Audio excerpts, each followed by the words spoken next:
قرآن مجید میں اللہ تعالیٰ نے اپنی عبادت کے ساتھ ہی والدین کے ساتھ نیکی کرنے کا حکم ارشاد فرمایا ہے۔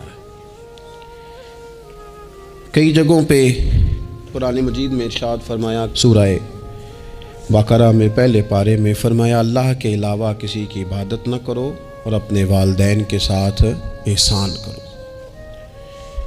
والدین انسان کے لیے کتنا بڑا درجہ رکھتے ہیں؟ کیا ان کے ساتھ تعلق رکھنا، ان کی خدمت کرنا، ان کے ساتھ اچھے طریقے سے پیش آنا یہ ایک معاشرتی ضرورت ہے؟ کیا یہ ایک خاندانی تقاضا ہے یا اچھے اخلاق والے ہونے کی علامت ہے؟ نہیں، بلکہ یہ ایک دینی، روحانی اور ایمانی ضرورت ہے۔ کیوں کہ نبی اکرم نور مجسم صلی اللہ تعالیٰ علیہ وسلم سے جب پوچھا گیا تھا کہ یا رسول اللہ صلی اللہ تعالیٰ علیہ وسلم ماں باپ کیا ہیں، ماں باپ کے بارے میں کچھ فرمائیے، تو حضور نے فرمایا تمہاری جنت بھی ہیں اور تمہارے لیے دوزخ بھی ہیں۔ اگر تم ان کے حقوق اچھے طریقے سے ادا کرنے میں کامیاب ہو جاتے ہو، اگر تم ان کے ساتھ اخلاق عالیہ کا رویہ رکھنے میں کامیاب ہو جاتے ہو، اگر تم ان کے ساتھ محبت کا سلوک کرتے ہو، ان کو خوش کرنے میں کامیاب ہو جاتے ہو، شریعت اسلامیہ نے جو ان کے حقوق متعین کیے اگر وہ تم ادا کر لیتے ہو تو تمہارے لیے جنت ہے، اور اگر تم ان حقوق کو ادا کرنے میں ناکام رہتے ہو تو پھر تمہارے لیے دوزخ ہے۔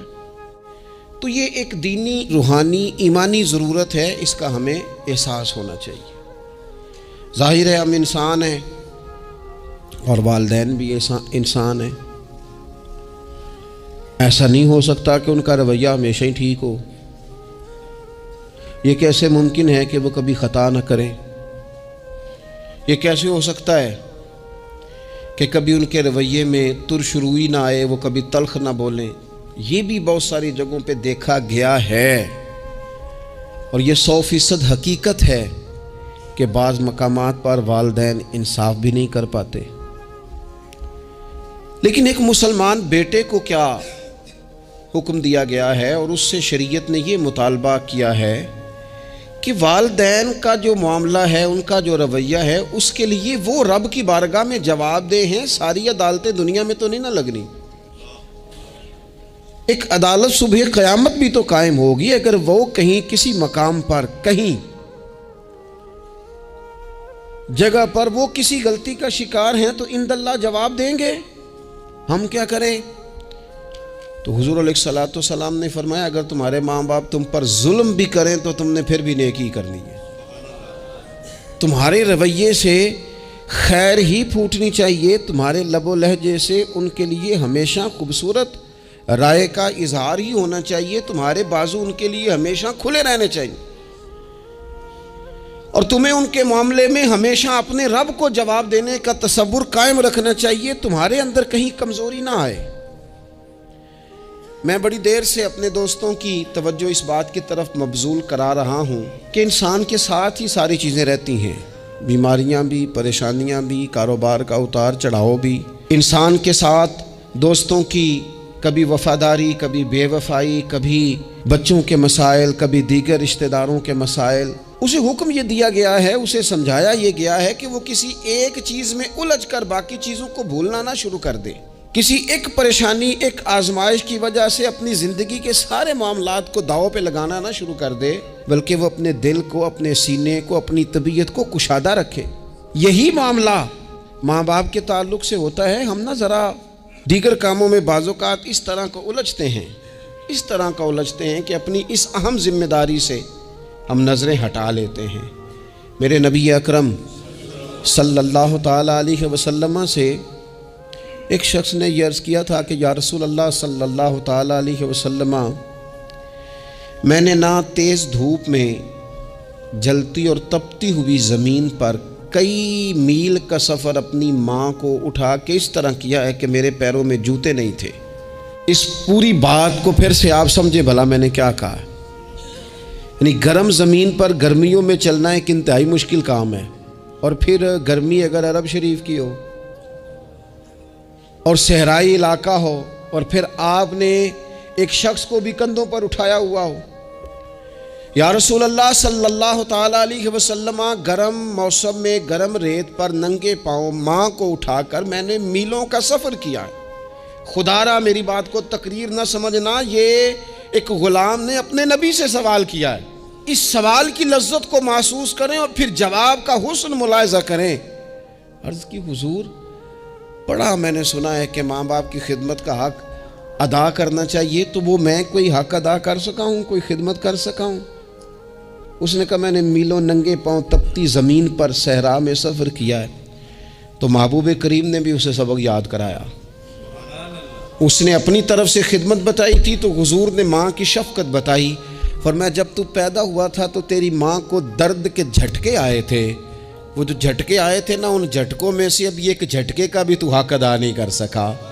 وہ جو درد کے جھٹکے تھے، وہ جو تکلیف تھی،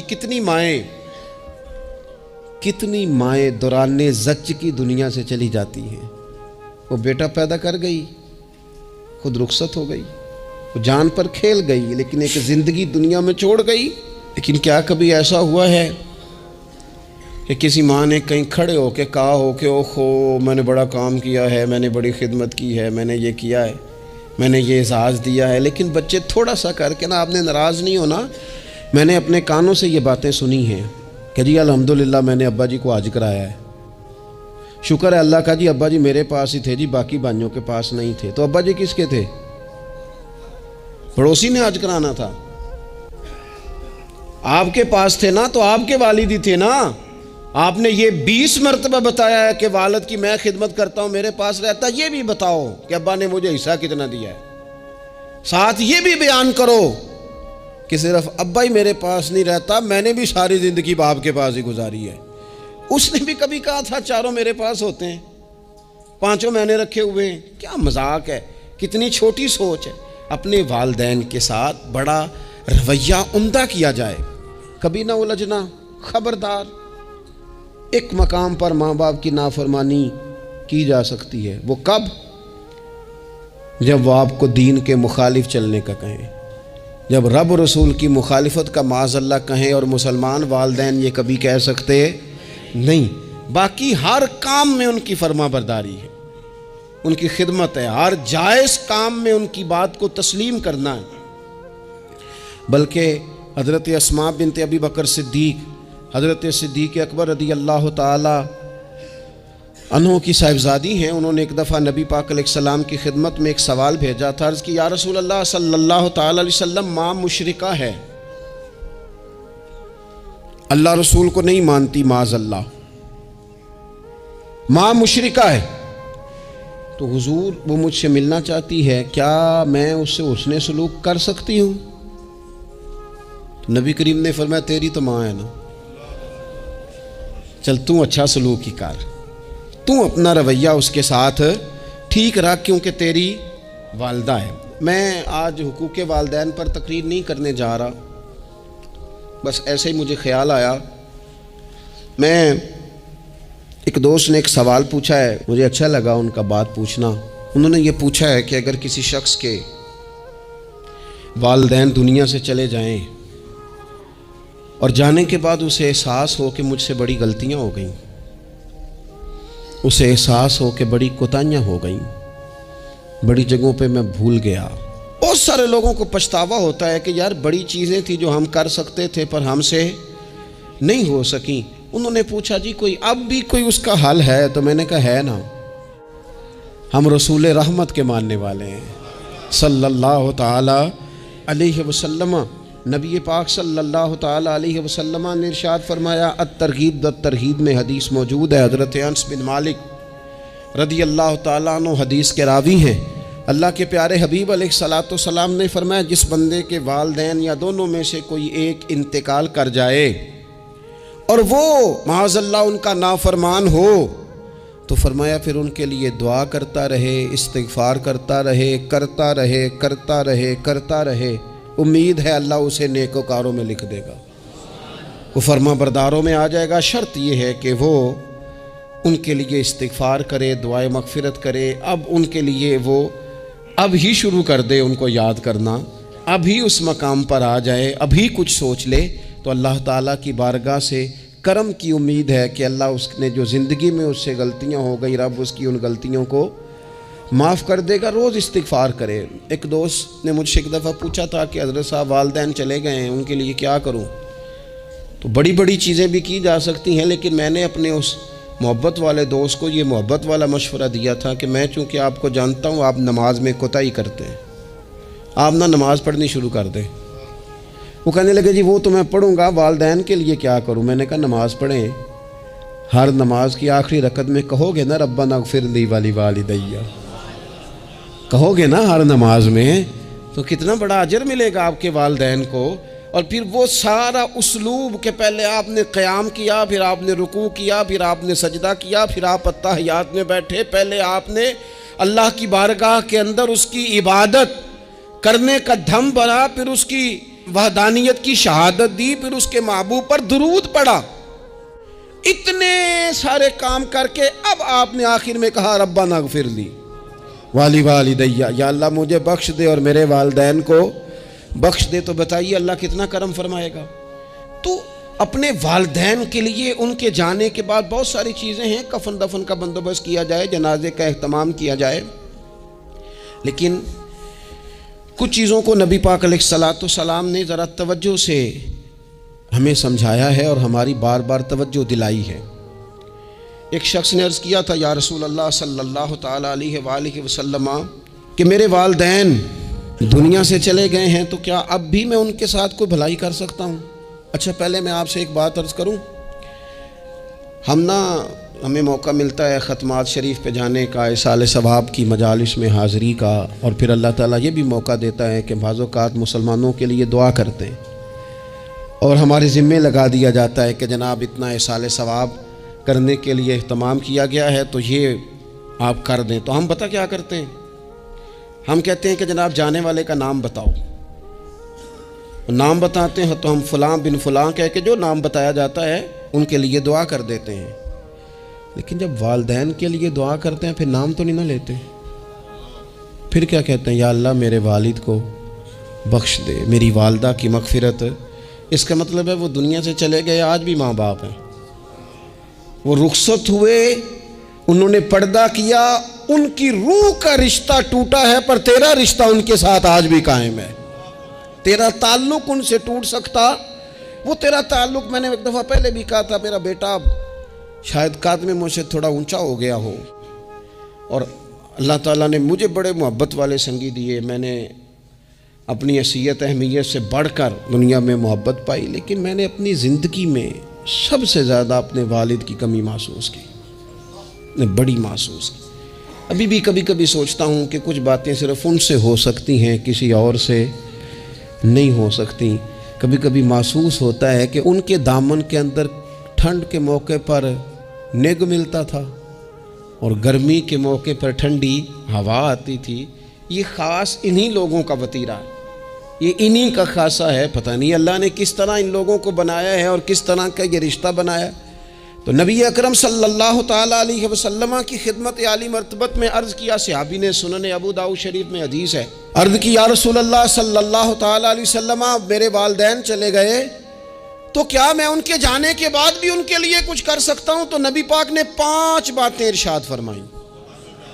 فرمایا ہاں، ایک تو ان کے لیے دعا مانگا کر، دوسرا اللہ کے محبوب نے فرمایا ان کے لیے استغفار کیا کر، تیسرا رسول کریم علیہ السلام نے فرمایا اگر انہوں نے کسی سے کوئی وعدہ کیا تھا تو اسے پورا کر دے، اگر تجھ سے ہو سکے، اور رسول کریم علیہ السلام نے فرمایا اگر ہو سکے تو ان کی طرف سے صلہ رحمی بھی کر، یعنی ان کے رشتہ داروں سے اچھا سلوک کر، اپنے چچاؤں کے ساتھ تو نیکی کر، اور اگر تیری والدہ کی طرف سے تو نیکی کرنا چاہے تو اپنے ماموں کے ساتھ، خالاؤں کے ساتھ تو اچھا سلوک کر، اور پھر 5ویں نمبر پر محبوب نے فرمایا اپنے والد کے دوستوں کی تعظیم کر، ان کے لیے تیرے دل میں اچھے جذبات ہوں، تو اکرام کر دوستوں کا۔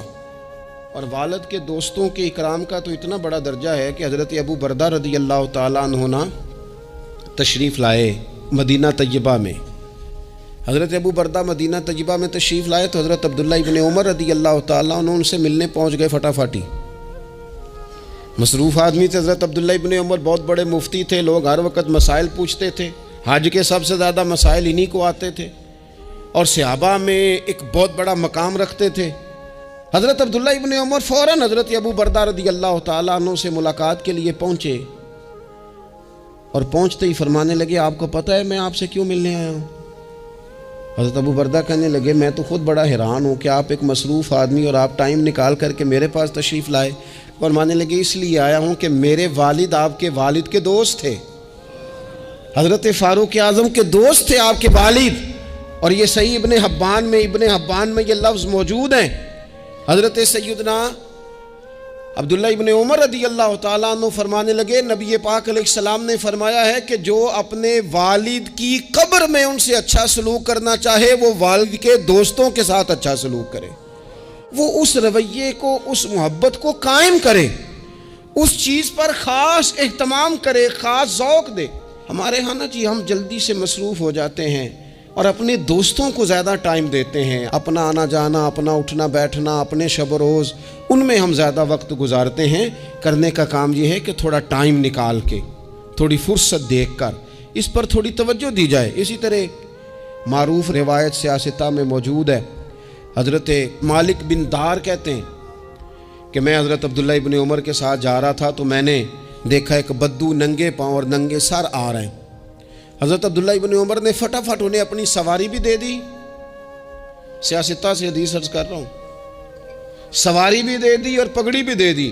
فرماتے میں نے عرض کی حضرت عبداللہ ابن عمر سے کہ حضور یہ بدو ہیں، یہ تو تھوڑے سے نذرانے پہ بھی خوش ہو جاتے، آپ کوئی عام معمولی سا تحفہ بھی دیتے تو راضی ہو جاتے، اور آپ نے پگڑی بھی دے دی اور گھوڑا بھی دے دیا.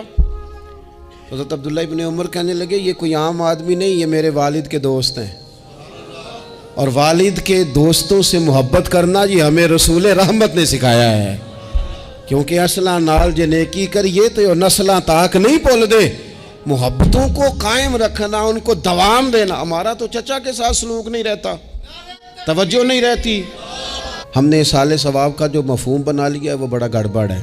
اگر تو کسی کے پاس بہت زیادہ پیسے ہوتے ہیں تو وہ اصالِ ثواب کی محفل ویسے ہی ایک سیاسی اجتماع بن جاتی ہے، اور جو عام لوگ ہیں ان کا زور کہیں نہیں چلتا تو چلو مسجد میں تو چلتا ہی ہے نا. وہ آ کے کہتے ہیں مولوی صاحب کو کہ بچے بھیج دیں اور پورا قرآن پاک پڑھانا ہے ہم نے. بھئی نبی پاک علیہ السلام نے تو فرمایا جتنی دیر دل جمے اتنی دیر پڑھو، آپ نے کیوں پابند کیا پورا پڑھنے کا؟ اور پھر اللہ تبارک و تعالیٰ اگر معاف فرمانے پہ آئے، وہ تو پتر بسم اللہ بھی پڑھے تو اللہ باپ کو معاف فرما دیتا ہے. شرط یہ ہے کہ خلوص ہو. وہاں تو معیار دیکھا جاتا ہے، مقدار تھوڑی دیکھی جائے گی. تو اصالِ ثواب تو یہ ہے کہ آپ ضرورت دیکھیں کس چیز کی ہے. ہمارے ہاں منوں کے حساب سے کھانے پک جاتے ہیں، بڑی بڑی لمبی دعوتیں ہوتی ہیں، بڑا کچھ ہوتا ہے، لیکن جو ضرورت ہوتی ہے، ضرورت کو ہم نہیں دیکھتے. اگر آپ کوئی اور کام ضرورت کا کرا دیں نا، کروڑوں روپیہ آپ نے لگا دیا ختمات پہ اور فلاں پہ، اور جس قبرستان میں آپ نے والد کو دفن کیا اس میں تو غریبوں کے لیے مزید جگہ ہی نہیں دفن کرنے کی، تو یہ اچھا اصالِ ثواب نہیں تھا کہ قبرستان کی جگہ بڑھائی جاتی. یہ اچھا اصالِ ثواب نہیں تھا کہ مسجد کا ماحول دیکھا جاتا، علاقے کے غرباء پر نظر کی جاتی. وہ لوگ جو بیچارے قرض کے نیچے آ کے پوری طرح دب گئے ہیں، نفسیاتی مریض ہو گئے، ان غریبوں کو دیکھا جاتا. یہ اصالِ ثواب نہیں تھا.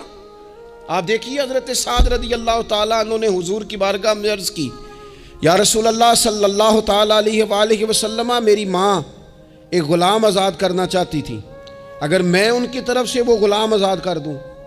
موطا امام مالک میں روایت موجود ہے. اب غلام آزاد جب آپ کر دیتے تھے نا، آج کل تو غلام بکتے نہیں، لیکن ایک قسم غلامی کی آج بھی ہے. بتا دوں آپ کو، وہ جو بندہ ایڈوانس نہیں لے لیتا بیچارہ 4 لاکھ روپیہ، پھر اس کو تنخواہ بھی پوری نہیں ملتی، پھر اس کی جان بھی نہیں چھوٹتی، وہ کہیں اور جا بھی نہیں سکتا. بھئی آپ ایڈوانس دیں گے کسی کو، اس کو خرید تو نہیں نہ لیں گے، اس کی مجبوری تو نہیں نہ خریدیں گے، اللہ کو ناراض تو نہیں نہ کر لیں گے. آپ ایڈوانس دیں لیکن پھر اسے تنخواہ بھی تو اتنی دیں جتنی معاشرے میں روٹین سے ہوتی ہے. یا رسول اللہ اگر میں غلام آزاد کر دوں اپنی ماں کی طرف سے، چل تو بھی کسی کو ایڈوانس معاف کر دے ماں باپ کی طرف سے، چل تو بھی کسی کو چھوڑ دے قرضہ ماں باپ کی طرف سے چھوڑ دے، کچھ نہیں ہوتا. رسول کریم علیہ السلام کی بارگاہ میں عرض کی، حضرت سعد نے، یا رسول اللہ صلی اللہ تعالی علیہ وسلم، اگر میں اماں کی طرف سے غلام آزاد کروں تو ماں کو ثواب ملے گا؟ حضور نے فرمایا، کرنا، ملے گا نا تیری ماں کو ثواب، کرنا، تم یہ سال ثواب، یہ والا سال ثواب کرنا۔ حضرت سعد رضی اللہ تعالیٰ عنہ نے ایک مقام پر یہ بھی عرض کیا تھا، ابو داؤد شریف میں موجود ہے کہ یا رسول اللہ صلی اللہ تعالیٰ علیہ وسلم، میری ماں کا انتقال ہو گیا، ان کی طرف سے کچھ کرنا چاہتا ہوں، کیا کروں؟ میں آپ سے عرض کرتا ہوں نا، تنقید کرنا تو آسان کام ہے، تو بنائے نا کسی مدرسے میں کمرہ جہاں طالب علم پڑھیں، والدین کی طرف سے بنائیں، جا کے دیکھو نا، یہ بات کرنا تو آسان ہے کہ ہسپتالوں میں ایک ایک بیڈ پہ 4 لوگ پڑے ہیں، تو آپ اپنے والد صاحب کی طرف سے ہسپتال میں 2 کمرے بنوا دینا، آپ کو 20 بیڈ پہنچا دینا، آپ جا کے بات کریں کسی ٹرسٹ والے سے اور کسی سرکاری ہاسپٹل والے سے کہ لائنوں میں لگے ہوئے ہیں لوگ، ہارٹ کا پیشنٹ جو بیچارہ قریب ہو جاتا ہے موت کے اور اس کا ٹیسٹ ہی نہیں ہو پاتا، مشینیں نہیں چلتی، تو آگے بڑھے نا۔ کیا یہ کام نہیں ہے؟ دور بیٹھ کر تنقید کر دینا اور تھوڑی دیر تبصروں کا مزہ لے کے چپ کر دینا، یہ تو کوئی بھی کر لے گا، لیکن عملی اقدام کس نے کرنا ہے؟ حضرت سعد نے عرض کی، حضور اماں چلی گئی ہے، ان کے لیے کیا کروں؟ تو شارحین حدیث کہتے ہیں شاید میٹھے پانی کے کنووں کی بعض جگہوں پہ کمی تھی، کریم نے فرمایا پانی کا احصال ثواب کر۔ حضرت سعد نے اماں کی طرف سے پورا کنواں کھدوایا اور حضور نے نام رکھا، فرمایا یہ سعد کی ماں کے نام کا کنواں ہے، تو کر دیں اماں جی کے نام پر کوئی خیر کا کام۔ اگر اور کچھ نہ ہو سکے تو اگر گلی ہم نے تنگ کر دیا نا تو ابا جی کی طرف سے وہ کشادہ کر دیں، اس کا بھی ثواب ہوگا انشاءاللہ۔ 4 فٹ جگہ چھوڑ دیں تاکہ لوگوں کو آنے جانے میں آسانی ہو، جہاں جہاں آپ لوگوں کے لیے خیر کریں گے اس پہ اللہ اجر عطا کرے، تو احصال ثواب کی یہ والی صورتیں بھی اختیار کریں۔ پھر ٹائم نکال کر والدین کی قبر پر جائیں اور وہاں حاضری دیں۔ جو لوگ مزارات پر جانے کے شوقین ہیں وہ ضرور جائیں، میں بھی جاتا ہوں، اور میں آپ کو پہلے بھی کہہ چکا ہوں، میں داتا صاحب رحمۃ اللہ علیہ کبھی بھی اس طرح نہیں گیا کہ میں جلسے پہ گیا ہوں، محفل پہ گیا ہوں، کسی کام گیا ہوں تو حاضری دے لوں، میں سمجھتا ہوں یہ ٹھیک نہیں ہے۔ میں تو داتا صاحب اسپیشل جاتا ہوں، میں تو حضرت بابا صاحب بھی جب جاتا ہوں تو اسپیشل جاتا ہوں، اور میں جاتا بھی ہوں تو ان کی خدمات دینیہ کو، ان کی عظمتوں کو سلام کرنے جاتا ہوں۔ میں تو فیوزات روحانیہ کے لیے جاتا ہوں، ایز اے خاص جاتا ہوں، حاضری دیتا ہوں، یہ بڑا کمال بات ہے۔ لیکن آپ کو ایک بات عرض کروں، یہ اللہ والوں کے مزارات ہیں، ان پر ضرور جانا چاہیے، لیکن ایک بات یاد رکھنا، ہر بیٹے کے لیے اس کے باپ کی قبر مزار ہے، ہر بیٹے کے لیے اس کی ماں کی قبر مزار ہے، اس پر بھی حاضری دو، حاضری کا مزاج بناؤ۔